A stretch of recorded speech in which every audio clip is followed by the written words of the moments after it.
بصراحة كده لما بنطفي مشاعر الألم بسلوك إدماني، إحنا مش بنطفي الألم بس، إحنا بنطفي الشغف، نطفي المرح، نطفي الحماس، نطفي البهجة،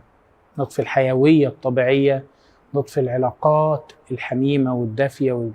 والعلاقات الروحانية اللي موجودة في الحياة. بالظبط زي كده لما يكون واحد حاسس بالبرد شوية وقال أنا عايز أطفي المروحة، فروح يفصل السكين العمومي بتاع البيت فيطفي المروحة والنور والتلاجة والمكوى والسخان وكل الكهرباء اللي في البيت. فاحنا كده مش بنطفي بس الألم، يعني مفيش انتقاء للمشاعر اللي هنطفيها. أنا لما بخدر المشاعر المؤلمة عشان ما أحسش بيها، بخدر معاها المشاعر الإيجابية اللي ممكن توديني لله وتوديني لعلاقات صحية وتوديني لممارسة المسؤوليات الحياتية. فهنا الموضوع خد بعد تاني،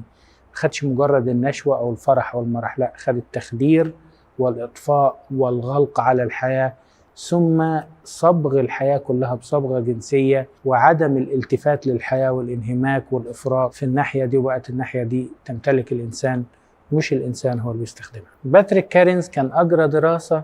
على عدد من الأفراد مدمني الجنس، كان عددهم حوالي 600 فرد، فدرس تاريخهم السابق على إدمانهم الجنسي، فلقى إن منهم 81% تعرضوا لانتهاكات جنسية تم التحرش بهم أو الإيذاء الجنسي بأي شكل من الأشكال، و73% منهم تعرضوا لانتهاكات جسدية، ضرب أو إهانة أو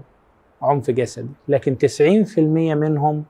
كان تعرض لانتهاكات نفسية أو وجدانية، إهمال، هجر، ترك، رفض، حرمان نفسي، ما خدش حب، ما خدش حنان، ما خدش تقدير، ما حصلش على تشجيع، أو أهين، اتشتم، اتقال له ألفاظ صعبة، توصم، اتصنف، تعزل، تعامل معاملة نفسية سيئة أو معنوية سيئة.